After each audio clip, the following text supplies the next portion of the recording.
घट्ट झालेला आहे। आता आपल्याला हे थंड होऊ द्यायचं आहे।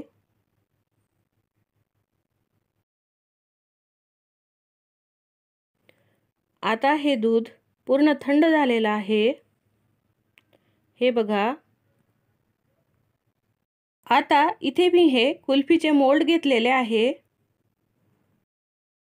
आता आपण यामध्ये हे कुल्फीचे दूध टाकून घेऊया।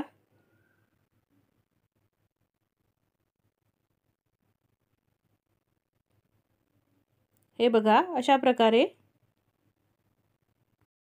आता आपण याला झाकण लावून घेऊया। हे बघा अशा प्रकारे। त्यानंतर यामध्ये कुल्फी स्टिक घालून घ्यायची आहे। हे बघा अशा प्रकारे। आता आपल्याला हे फ्रीजरमध्ये 8 ते 10 तास थंड व्हायला ठेवायचं आहे। आता 8-10 तास झालेले आहे। आता आपण कुल्फी मोल्डमधून बाहेर काढून घेऊया। आता कुल्फी मोल्डमधून बाहेर काढण्यासाठी इथे मी हे मोल्ड थोडा वेळ पाण्यात धरत आहे। हे बघा अशा प्रकारे।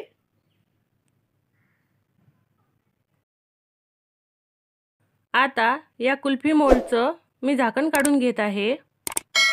हे बघा कुल्फी छान झालेली आहे।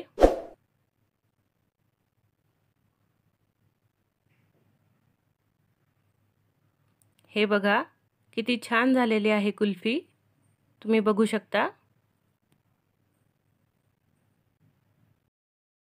फ्रेंड्स, तुम्हाला माझी ही रेसिपी कशी वाटली ते कमेंट करून सांगायला विसरू नका। आणि जर तुम्हाला माझी ही रेसिपी आवडली असेल तर माझ्या व्हिडिओला लाईक करा, शेअर करा आणि हो, माझ्या चॅनलला सबस्क्राईब करा। धन्यवाद।